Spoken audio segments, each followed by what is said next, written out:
The alarm clock buzzed at 4:30 a.m., but Maya was already awake. She had been staring at the ceiling for the past hour, calculating numbers in her head. Rent was due in 5 days. The electricity bill sat unopened on her kitchen table. And then there was the big one, the medical bill that made her stomach twist every time she thought about it. Maya rolled out of bed and walked to the small bathroom she shared with her younger brother Carlos. The mirror showed tired eyes and worry lines that seemed too deep for someone who had just turned 26. She splashed cold water on her face and tried to push away the thoughts that kept her up most nights. In the next room, Carlos was sleeping peacefully. At 19, he should have been worried about college exams or weekend plans with friends. Instead, he spent most of his time in hospital beds, fighting a battle that no teenager should have to fight. The doctor said the treatment was working, but it was expensive. Very expensive. Maya grabbed her uniform from the closet, a simple blue dress with a white apron that had seen better days. The diner where she worked wasn't fancy, but it was steady work. She had been there for 3 years now, ever since Carlos got sick and everything in their lives changed. The morning air was crisp as Maya walked the 6 blocks to Peterson's diner. She couldn't afford a car, and the bus routes didn't run early enough for her shifts. But she didn't mind the walk. It gave her time to think and, more importantly, time to prepare her smile for the day ahead. Peterson's diner looked like something from 50 years ago. The red vinyl booths were cracked in places, held together with silver tape. The black and white checkered floor had yellowed with age, and the neon sign outside flickered more often than it stayed steady. But to Maya it felt like home.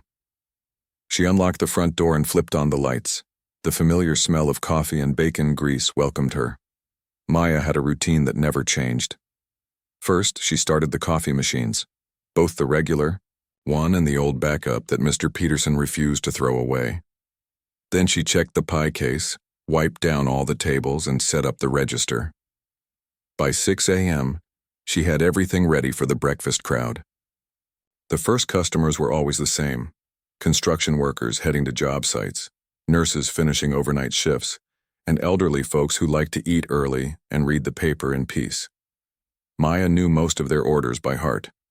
Tom, the construction foreman, wanted 2 eggs over easy, wheat toast and black coffee. Mrs. Chen always ordered oatmeal with extra brown sugar and a side of fresh fruit.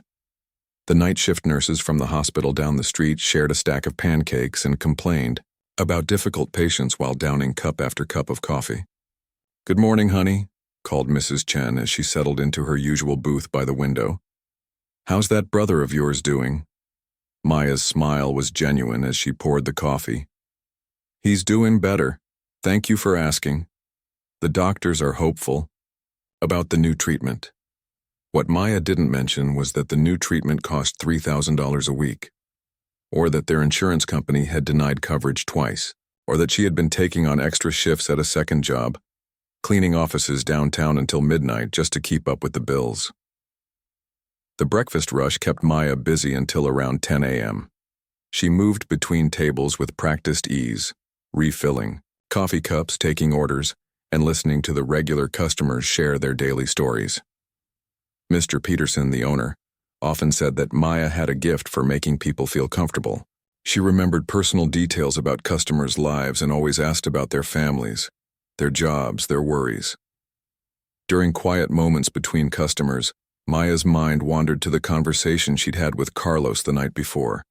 He had been looking at college brochures again, even though they both knew college wasn't possible right now. All their money went to medical bills and basic living expenses. Maybe next year, she had told him. The same thing she'd been saying for 2 years now. Carlos never complained, but Maya saw the disappointment in his eyes. He was smart. Really smart. Before he got sick, he had dreams of becoming an engineer. He used to build incredible things with whatever scraps he could find around their apartment. Broken radios became working speakers. Old computer parts became desk lamps. He had the kind of mind that could solve any problem. Now his biggest challenge was just getting through each day of treatment. Maya wiped down the counter for the 3rd time that morning, a habit she had when she was thinking too hard. The lunch crowd would start arriving soon. Office workers looking for quick meals, shoppers taking a break from errands, and the occasional family treating themselves to a meal out. She looked around the diner and felt a familiar mix of gratitude and frustration. This place had given her steady work when she needed it most. The customers had become like extended family, always asking about Carlos and sometimes leaving extra-large tips when they knew things were tough. But the pay wasn't enough. It would never be enough. Maya had tried to find better-paying work, but most places wanted college degrees or experience she didn't have. She had been a good student in high school, but when Carlos got sick, someone had to work full-time to support them. Their parents had died in a car accident when Maya was 21, leaving her to take care of everything. The lunch rush started with the usual crowd of regulars, followed by some new faces. Maya treated everyone the same, with genuine kindness and attention. She had learned that most people just wanted to feel seen and heard. A simple, "How's your day going?" or "That's a beautiful scarf" could turn someone's whole mood around. Around 2 p.m. after the lunch crowd had cleared out, Maya finally got her break. She sat in the back booth with a cup of coffee and a sandwich that Mr. Peterson let her have, for free. This was when she usually called the hospital to check on Carlos's afternoon appointment, or returned calls from bill collectors who never seemed to understand that you can't pay what you don't have. But today, she just sat quietly and watched the rain that had started falling outside. The weather matched her mood, gray and uncertain. She thought about the envelope hidden in her dresser drawer at home, the one containing the estimate for Carlos's next phase of treatment. The number was so large it didn't feel real. Maya finished her sandwich and got back to work. There were tables to clean, coffee to brew, and customers to serve. She put on her best smile and went back to doing what she did best, taking care of other people, even when she wasn't sure how to take care of herself. The afternoon passed slowly, with just a few customers trickling in. Maya used the quiet time to prep for the dinner shift, which would bring another wave of hungry people looking for comfort food and friendly service. She didn't know it yet, but this ordinary Tuesday was about to become the most extraordinary day of her life. Outside, an old man in a worn brown coat was walking slowly toward the diner, seeking shelter from the rain and perhaps something more. The rain was getting heavier when the bell above the diner door chimed at exactly 3:15 p.m. Maya looked up from wiping down the salt and pepper shakers to see an elderly man stepping inside, shaking water droplets from his old brown coat. He moved slowly, like someone whose joints ached with each step, but there was something about the way he carried himself that caught her attention. He wasn't like the other customers who rushed in from the rain, complaining about the weather and shaking off umbrellas. This man seemed almost grateful for the shelter, pausing for a moment just inside the doorway to take in the warm atmosphere of the diner. His eyes swept across the room with careful observation, as if he was memorizing every detail. Maya watched him choose a corner booth, the one that was slightly apart from the others and gave a clear view of the entire restaurant. It was an odd choice for most people, but something told her this man liked to see what was happening around him. "Good afternoon," Maya said as she approached his table with a menu and a glass of water. "Terrible weather out there, isn't it?" The old man looked up at her with eyes that were surprisingly sharp for someone who appeared to be in his 70s. They were gray-blue like storm clouds and seemed to hold years of stories behind them. When he smiled, the lines around his eyes deepened, giving his face a kind expression. "It is indeed," he replied, his voice carrying a slight accent that Maya couldn't quite place. "But sometimes a little rain leads us exactly where we need to be." There was something poetic about the way he spoke, as if he chose his words carefully. Maya found herself curious about this stranger, though she couldn't say exactly why. "Can I start you off with some coffee?" she asked, setting the menu down in front of him. "That would be wonderful, thank you." He paused, looking at the menu, briefly. "And perhaps a slice of that apple pie I saw in the case up front. It looked homemade." Maya smiled. "It is. Mrs. Peterson makes it fresh every morning. It's probably the best apple pie in the city." "Mrs. Peterson?" "The owner's wife. She's been making pies here for 30 years. Says the secret is using 3 different types of apples and a pinch of cardamom. The old man's eyes lit up. Cardamom. Now that's a woman who understands flavor. My late wife used to say that cardamom was the difference between good baking and great baking. Maya felt a pang of sympathy at the mention of his late wife. She sounds like she was a wise woman. The wisest I ever knew, he said softly, then seemed to shake off the sadness. I'm sorry. I don't mean to burden you with an old man's memories. No burden at all, Maya assured him. I'll get your coffee and pie right away. As Maya walked to the counter, she found herself glancing back at the old man. He had pulled out a pair of reading glasses and was studying something in a small notebook, occasionally looking around the diner, as if comparing it to whatever he was reading. She poured fresh coffee into one of the good cups, not the chipped, ones she sometimes had to use during busy periods, and cut a generous slice of apple pie. Something about this customer made her want to provide the best service possible. When she returned to his table, the old man had put away his notebook and was gazing out the rain-streaked window. Here you go, Maya said, setting down the coffee and pie. Can I get you anything else? The old man reached for his wallet, a worn leather thing that looked like it had been with him for decades. As he opened it, Maya caught a glimpse of its contents. There were a few crumpled dollar bills, some loose change, and what looked like old photographs tucked into one of the compartments. He counted the bills carefully, his weathered fingers moving slowly through the small stack. Maya watched as his expression changed slightly, a look of quiet embarrassment crossing his face. I'm terribly sorry, he said, looking up at her with apologetic eyes. I thought I had brought more cash with me today. I'm afraid I only have enough for the coffee. Perhaps I could just have that. Maya felt her heart squeeze. She had seen this look before, the pride of someone who didn't want to ask for help, mixed with the disappointment of not being able to afford a simple pleasure. It was a look she knew too well from her own struggles. Without hesitation, Maya shook her head and smiled warmly. You know what? We made way too many pies today. This slice was going to go to waste anyway. Consider it our daily special. Buy a coffee, get free pie. The old man's eyes searched her face, and she could see he wasn't entirely convinced by her story. Are you sure? I don't want to take advantage of your kindness. I'm absolutely sure, Maya said firmly. Besides, Mrs. Peterson always says that good pie is meant to be shared, not thrown away. You'd actually be doing us a favor. For a moment, the old man didn't speak. When he finally did, his voice was softer than before. What's your name, dear? Maya. Maya Rodriguez. Well, Maya Rodriguez, you have a very kind heart. That's becoming rarer in this world than it should be. He extended his hand to her. I'm Henry. Henry Walsh. Maya shook his hand, surprised by how firm his grip was despite his frail appearance. Nice to meet you, Mr. Walsh. Please, just Henry, and thank you truly. This kindness means more to me than you might imagine. As Maya walked away, she couldn't help but feel like there was more to Henry Walsh than met the eye.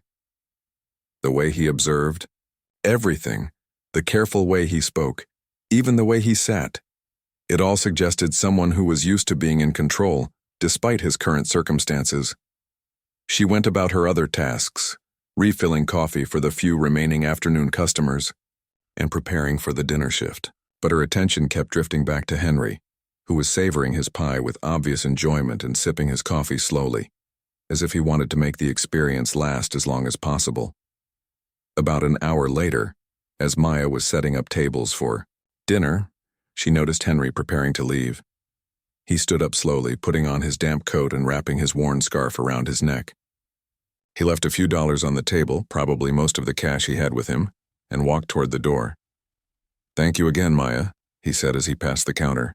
The pie was every bit as wonderful as you promised. I'm glad you enjoyed it. Stay dry out there. Henry paused at the door, looking back at her with those sharp, observant eyes. You know, I have a feeling we'll see each other again soon. There was something in his tone that made Maya think he wasn't just hoping to return as a customer. It sounded almost like a promise. After he left, Maya cleared his table and found that he had left exactly enough money to cover the coffee, plus a small tip. It wasn't much, but she could tell it was probably all he could spare. The gesture touched her more than a large tip from a wealthy customer ever had. As she wiped down his table, Maya found herself wondering about Henry Walsh's story. What had brought him to their little diner on a rainy Tuesday afternoon? Why did he seem so alone, and what had he been writing in that notebook? She didn't know it yet, but those questions would soon have answers that would change her life forever. Outside, Henry walked slowly through the rain, but there was something different about his pace now, something purposeful. He pulled out an old cell phone and dialed a number he knew by heart.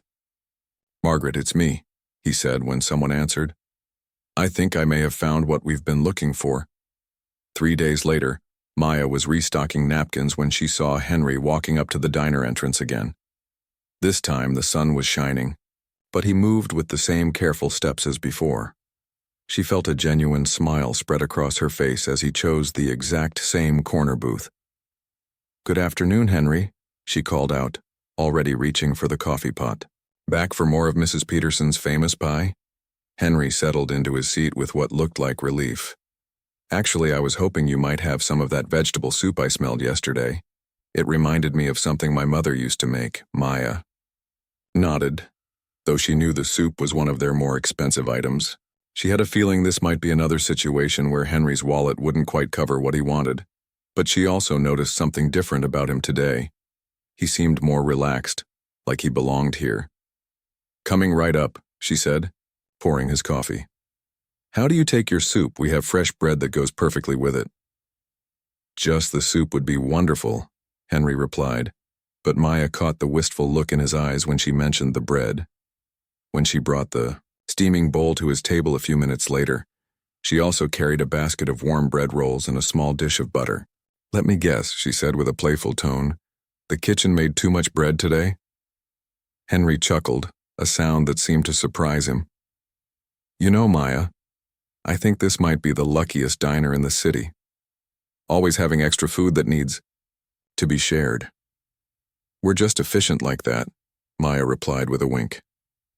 As the days turned into weeks, Henry became a regular fixture at Peterson's diner. He came in every Tuesday, Thursday, and Saturday, always choosing the same booth, always, ordering modestly. And Maya always found creative ways to make sure he left with a full stomach. Sometimes it was leftover soup from a canceled catering order. Other times it was a sandwich that was made wrong for another customer. Once, it was an entire slice of chocolate cake that was supposedly too old to sell, even though Maya had watched Mrs. Peterson frost it that morning. But Henry never just sat quietly during these visits. He became Maya's most attentive listener, asking about her day, her dreams, and eventually about Carlos. "My brother's treatment is going well," Maya told him one Thursday afternoon as she refilled his coffee cup. "The doctors say he's responding, better than expected." "That's wonderful news," Henry said, and Maya could hear genuine happiness in his voice. "You must be relieved." Maya hesitated for a moment, then found herself sharing more than she usually did with customers. "I am, but there's still so much ahead of us. The next phase of treatment is expensive. And Carlos feels guilty about all the costs. He talks about skipping college to get a job instead." Henry listened with the kind of attention that made Maya feel like her words truly mattered. "What does Carlos want to study?" "Engineering. He's brilliant at figuring out how things work. Before he got sick, he could fix anything, radios, computers, even our neighbor's car engine. He has this amazing ability to see solutions that other people miss." "And what do you want to study?" Henry asked quietly. The question caught Maya off guard. No one ever asked about her dreams anymore. "I used to want to open my own restaurant," she admitted. "Something small and welcoming, where people could come and feel like family. But that feels like a lifetime ago now." Henry nodded thoughtfully. "Dreams have a way of waiting for us, you know. Sometimes they just take a different path than we expected." These conversations became the highlight of Maya's work week. Henry had a way of asking questions that made her think about possibilities she had buried under worry and responsibility. He shared stories too, about places he had traveled, books he had read, and occasionally, memories of his late wife, Eleanor. Eleanor always said that you could tell everything you needed to know about a person by watching how they treated strangers, Henry told Maya one Saturday afternoon. She would have liked you very much. Maya felt honored by the comparison to someone who had clearly meant the world to Henry. But not everyone at the diner appreciated Henry's regular presence. Jake, one of the other servers, started making comments during slow periods. "That old guy's back again," Jake muttered one Thursday as Henry settled into his usual booth. "I swear he's taking advantage of your soft heart, Maya. He never orders anything expensive, and you're always giving him free food." "He's a sweet old man who probably doesn't have much money," Maya replied, preparing Henry's usual coffee. "What's the harm in being kind?" "The harm is that Mr. Peterson might not appreciate you giving away profits," Jake said. "Some of us actually need this job, you know." Maya felt a flash of anger. Some of us understand that being decent to people matters more than squeezing every penny out of them. The conversation ended there, but Maya noticed Jake watching her more carefully whenever Henry was around. She tried to ignore it, but it added a layer of stress to what had become her favorite part of the work week. Meanwhile, Henry continued to surprise her with his insights and observations. He noticed when Maya looked tired and would ask gentle questions about her schedule. He remembered details about Carlos's treatment and always asked for updates. He even noticed when Maya got her hair trimmed. "You know," Henry said one afternoon, "you remind me of someone I used to know. She had the same way of making everyone around her feel important." "Your wife?" Maya asked. "Actually, no. My son." Henry's expression grew distant. He had this gift for seeing the best in people. He would have been about your age now. Maya sensed there was pain in that memory and didn't push for more details. But she filed away this small piece of information about Henry's past, adding it to the growing collection of clues about who he really was. During quieter moments, Maya found herself studying Henry more closely. Despite his simple clothes and careful spending, there were things about him that didn't quite fit the image of a struggling retiree. His posture suggested someone used to being in charge. His vocabulary was extensive, sprinkled with references to art, literature, and world events. And sometimes, when he thought no one was looking, his sharp eyes would sweep the diner with the calculating gaze of someone evaluating a business. One Saturday, Maya was wiping down tables when she overheard Henry talking quietly on his phone in the corner booth. She wasn't trying to eavesdrop, but his words drifted over. "Yes, Margaret, I'm still observing. Give me a few more weeks." "No, I want to be absolutely certain. Character matters more than credentials, you know that." When Henry ended the call, he seemed to realize Maya might have heard something. Their eyes met across the diner, and for a moment Maya saw a flicker of something that looked almost like guilt. "Business call," Henry explained simply. Maya nodded, but questions began forming in her mind. What kind of business did Henry have? Who was Margaret? And why did she get the feeling that Henry's visits to the diner were about more than just good food and friendly conversation? As Henry prepared to leave that day, he paused at Maya's station longer than usual. "Maya," he said carefully, "I want you to know that your kindness hasn't gone unnoticed. You have a rare gift for caring about others, even when you're facing your own challenges." "Thank you, Henry. That means a lot coming from you. I hope someday I can properly express how much our conversations have meant to me," he said, his gray-blue eyes holding hers with an intensity that made Maya feel like he was trying to tell her something important without actually saying it. After he left, Maya stood behind the counter, thinking about the mysterious man who had become such an important part of her routine. Little did she know that Henry was asking himself the same questions about her, and that very soon, all the answers would come to light in ways neither of them expected. It was a busy Friday evening when everything changed. The dinner rush was in full swing, with every booth occupied and a line of customers waiting by the entrance. Maya was juggling 6 tables, her notepad filled with orders, when she noticed Henry sitting in his usual corner booth looking different than normal. His face had gone pale, and his hands were shaking more than usual as he tried to lift his coffee cup. Maya watched with growing concern as he set the cup down without taking a sip, his breathing appearing shallow and labored. She quickly finished taking an order at table 3 and hurried over to Henry's booth. "Henry, are you okay?" she asked, sliding into the seat across from him. "You don't look well." Henry tried to smile, but even that simple gesture seemed to take effort. "I'm feeling a bit under the weather, that's all. Nothing to worry about." But Maya could see this was more serious than Henry was letting on. His usually sharp eyes seemed unfocused, and there was a grayish tinge to his skin that frightened her. "I think we should call someone," Maya said, reaching for her phone. "Do you have a doctor I can contact?" "Really, dear, I'm fine," Henry insisted, but his voice was weaker than she had ever heard it. "I just need to rest for a moment." Before Maya could respond, Henry's eyes rolled back slightly and he slumped forward in the booth. Several customers turned to look as Maya called out for help. "Call 911!" she shouted to Jake, who was standing, frozen behind the counter. "Now!" Maya gently helped Henry sit back up, supporting his weight as she checked his pulse. It was rapid but steady, which gave her some relief. She had learned basic first aid when Carlos first got sick, never imagining she would need to use it on anyone else. "Stay with me, Henry," she said softly, holding his hand. "Help is coming." The paramedics arrived within minutes, and Maya rode with Henry to the hospital, refusing to leave his side. She called Mr. Peterson from the ambulance to explain why she had abandoned her shift, but her boss just told her to take care of Henry and not worry about work. At the hospital, Maya sat in the waiting room for what felt like hours. She had used Henry's phone to call the last number in his recent calls, someone named Margaret, and left a message explaining what had happened and which hospital they were at.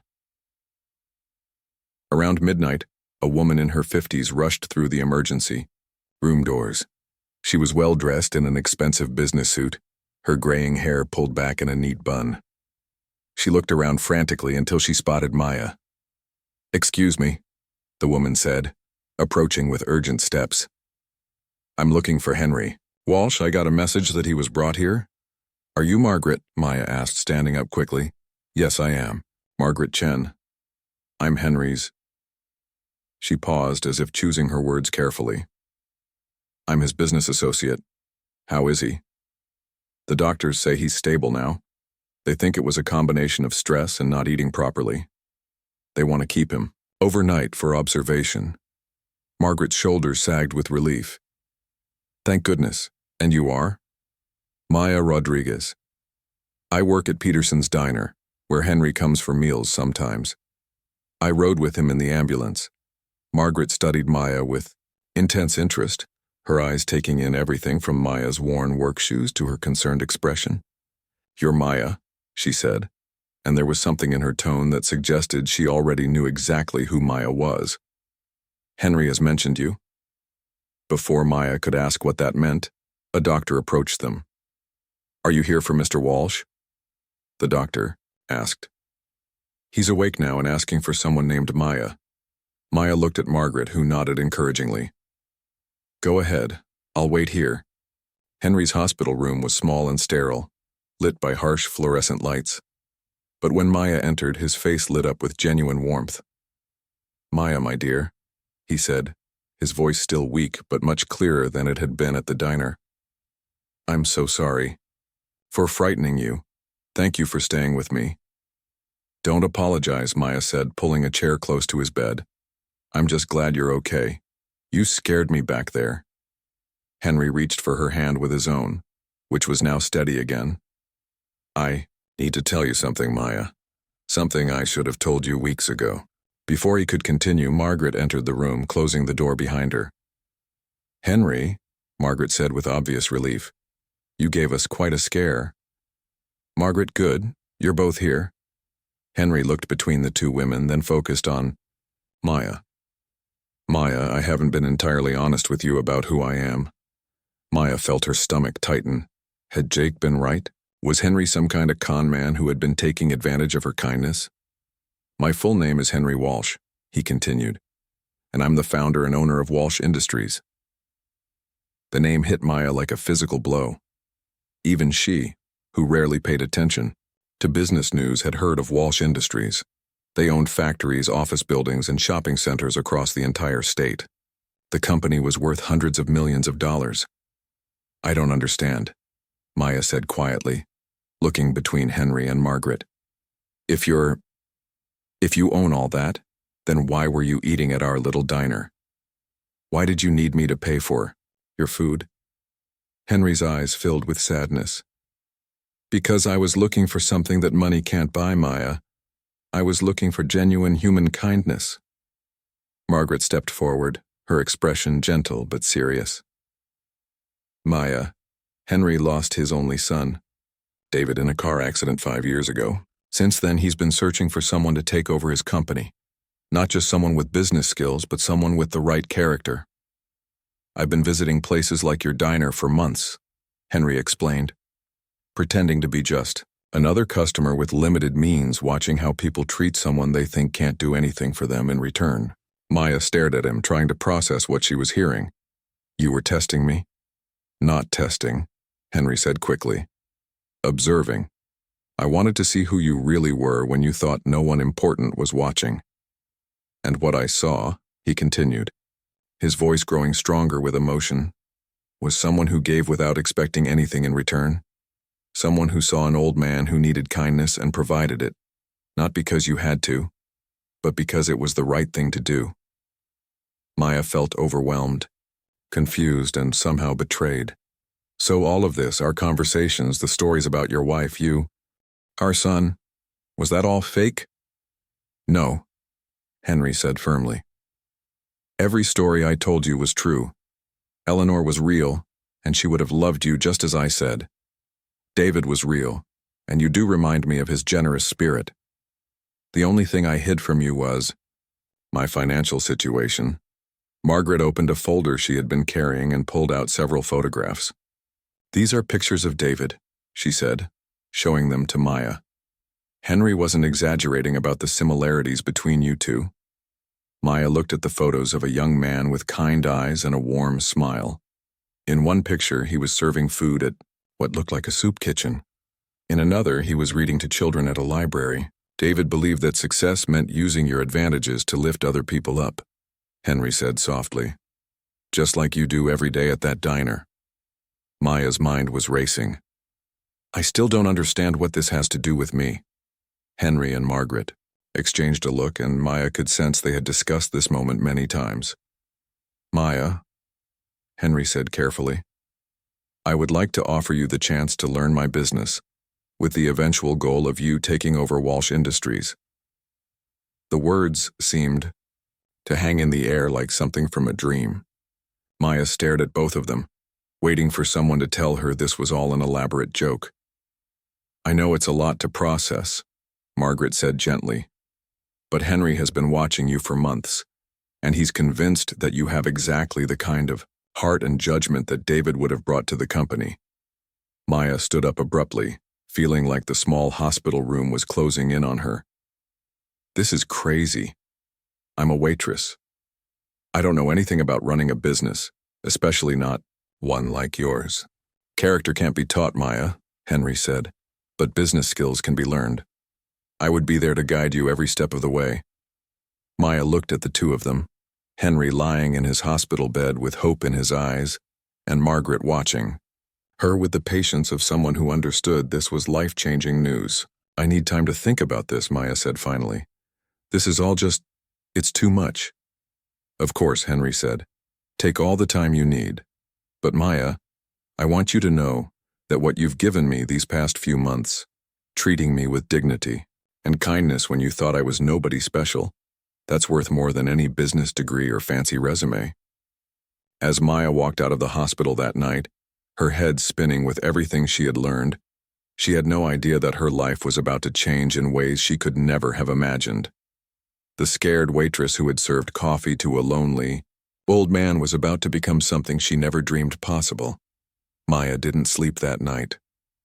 She sat at her kitchen table, staring at the medical bills that covered the surface like fallen leaves, trying to make sense of everything Henry had told her. Carlos found her there at dawn, still in her work uniform from the night before. You look like you've seen a ghost, Carlos said, pouring himself a glass of orange juice. How was your shift? Maya looked at her younger brother, taking in his pale but hopeful face. The latest round of treatment was working, but the doctors had warned them that the next phase would be even more expensive. The number they had quoted was so large that Maya had stopped trying to figure out how they would ever afford it. Carlos, she said slowly, what would you say if I told you that someone offered me a completely different job? Something that could change our whole situation? Carlos sat down across from her, his expression serious. I'd say that sounds too good to be true. What kind of job? Maya spent the next hour telling Carlos everything about Henry, about the months of conversations, and about the incredible offer he had made. She watched her brother's face change from disbelief to amazement to concern. So this old man you've been taking care of is actually a millionaire? Carlos asked when she finished. Hundreds of millions, according to Margaret, Maya said quietly. Carlos was quiet for a long moment, processing everything. Maya, do you trust him? It was the question that had kept Maya awake all night. Did she trust Henry? Despite feeling deceived about his identity, she realized that everything else about their relationship had been real. His stories, his kindness, his genuine interest in her life, none of that had been fake. I think I do, she said finally. But I'm scared, Carlos. What if I'm not smart enough? What if I mess everything up? Carlos reached across the table and took her hand. Maya, you've been taking care of me and keeping us afloat for 3 years. You've handled every crisis with more grace than anyone I know. If this Henry person sees something special in you, maybe you should listen to him. 3 days later, Maya found herself standing outside the gleaming glass tower that housed Walsh Industries headquarters. Margaret had arranged to meet her in the lobby, and as Maya walked through the revolving doors, she felt like she was entering another world. The lobby was filled with marble, expensive artwork, and the quiet hum of important business. Maya looked down at her best dress, the one she wore to Carlos's medical appointments, and felt completely out of place. Maya. Margaret's voice cut through her nervousness. The older woman approached with a warm smile, looking perfectly at home in the corporate environment. I'm so glad you decided to come. Henry's been looking forward to seeing you. They took an elevator to the top floor, and Maya tried not to stare at the city spreading out below them through the glass walls. Everything felt surreal, like she was dreaming someone else's life. Henry was waiting in his office, which was larger than Maya's entire apartment. But despite the expensive furniture and impressive views, he looked like the same kind man she had served coffee to dozens of times. He stood up when she entered, moving more carefully than usual, but with obvious joy at seeing her. Maya, thank you for coming, he said, gesturing for her to sit in one of the comfortable chairs near his desk. How are you feeling about everything? Overwhelmed, Maya admitted honestly, but curious, I guess. Henry smiled. Good. Curiosity is important in this business. He paused, studying her face. I know this all seems impossible, but I want you to understand something. I'm not asking you to step into this role immediately. I'm offering you the chance to learn, with full salary and benefits while you decide if this is something you truly want. Margaret opened a folder and slid a document across the coffee table. We've drawn up a training contract. You would spend 2 years learning different aspects of the business: finance, operations, human resources, strategic planning. Henry would personally oversee your education. Maya looked at the papers but couldn't focus on the words. What about Peterson's diner? I can't just abandon Mr. Peterson. Actually, Henry said with a slight smile, I may have a solution for that too. Over the next hour, Henry and Margaret outlined a plan that seemed too generous to be real. Maya would start with a salary that was more than she made in 6 months at the diner. The company would cover Carlos's medical expenses completely, including the upcoming treatment that had been keeping Maya awake at night. And as for the diner, I'd like to buy Peterson's diner, Henry said. Not to change it, but to expand the concept. What you and the Petersons have created there, that sense of community, that caring for customers, That's exactly the kind of business philosophy I want Walsh Industries to embrace. Maya felt tears forming in her eyes. You would do that? Maya, that little diner taught me something I had forgotten in all my years of business success. It reminded me that the most important thing any company can do is care about people. I want to learn from that. 6 months later, Maya stood in front of a mirror in the executive washroom on the 20th floor of Walsh Industries, adjusting her first real business suit. The woman looking back at her seemed like a stranger, confident, professional, ready to tackle whatever challenges the day might bring. Her morning routine now included reading financial reports instead of wiping down tables, but she still started, each day thinking about how to take care of people. The transition hadn't been easy.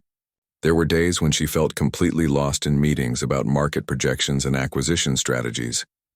But Henry had been patient, and Margaret had become both a mentor and a friend. The best part was watching Carlos thrive. With his medical expenses covered, he had been able to focus on getting better instead of worrying about the cost. He was now in complete remission and had started taking college courses online. His dream of becoming an engineer was finally within reach. Maya walked into the conference room where Henry was waiting with the morning briefings. At 75, he moved more slowly than he used to, but his mind was as sharp as ever. They had developed a routine of starting each day by reviewing not just profit margins, but also employee satisfaction surveys and community impact reports. Good morning, Maya, Henry said as she took her seat across from him. Ready for another day of changing the world? It had become their inside joke. Maya had learned that running a large company really was about changing the world, one decision at a time. Every policy they implemented affected thousands of employees and their families. Every business partnership had ripple effects through entire communities. I got a call from Mr. Peterson this morning, Maya said as she opened her laptop. The new community center is already serving 300 families a week. Henry's eyes lit up. This was the project he was most proud of, converting the space next to the original Peterson's diner into a place where families could get job training, medical advice, and educational support. Maya had suggested the idea during her 3rd month of training, and Henry had immediately approved the funding. And the scholarship program? Henry asked. 15 students starting college next month, all funded through the Walsh Foundation, Maya replied, including 3 kids from the neighborhood where I grew up. Henry nodded with satisfaction. David would have loved that program. Maya had learned that Henry mentioned his son when he was particularly proud of something they had accomplished. It was his way of keeping David's memory alive through their work. As the morning progressed, Maya found herself thinking about the journey that had brought her to this moment. A year ago, she had been struggling to pay for Carlos's treatment and dreaming of maybe someday opening a small restaurant. Now she was making decisions that affected thousands of people, and she was good at it. The scared young woman who had served coffee to a lonely old man had discovered something she never expected. She had a gift for leadership. She understood how to listen to people, how to make them feel valued, and how to create policies that actually helped instead of just looking good on paper. At lunch, Maya walked through the halls of Walsh Industries and saw something that would have seemed impossible a year ago.